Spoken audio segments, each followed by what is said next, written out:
మీరు అన్నారు అధ్యక్ష, ఈ ముఖ్యమంత్రి గారు తరచుగా కోట్ చేస్తూ ఉంటారు కాళోజీ నారాయణరావు గారు. కాళోజీ గారు చెప్పినారు అధ్యక్ష, రాజుల రాజ్యాలు, యోధుల యుద్ధాలు, వర్షకుల వాణిజ్యాలు, కర్షక నీ కర్రు కదిలినన్నాళ్ళే అన్నారు. అంటే రైతు బాగుంటేనే రాజ్యం బాగుంటుందని చెప్పడానికి కాళోజీ నారాయణరావు గారు ఆ మాట అన్నారు అధ్యక్ష.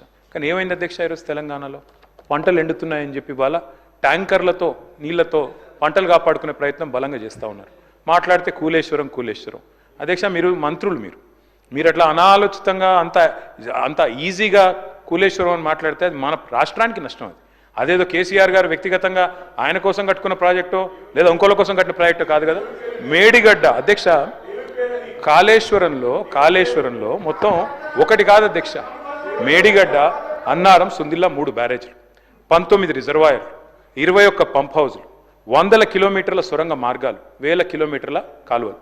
కాళేశ్వరం కూలిపోయిందంటారు అధ్యక్ష. దిక్కు ఇదే ముఖ్యమంత్రి గారు మళ్ళా కొండపోచమ్మ సాగర్ నుంచి, మల్లన్న సాగర్ నుంచి హైదరాబాద్కి నీళ్ళు తెస్తా అంటారు. అందుకే అంటున్నా అధ్యక్ష అపరిచితుడు.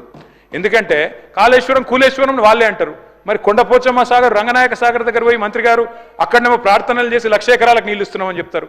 మరి కాళేశ్వరం కూలిపోతే కొండపోచమ్మ సాగర్ ఎక్కడిది, మల్లన్న సాగర్ ఎక్కడిది, గంధమల్ల ఎక్కడిది, బస్వాపూర్ ఎక్కడిది, కట్టిన రిజర్వాయర్లు 218 టీఎంసీల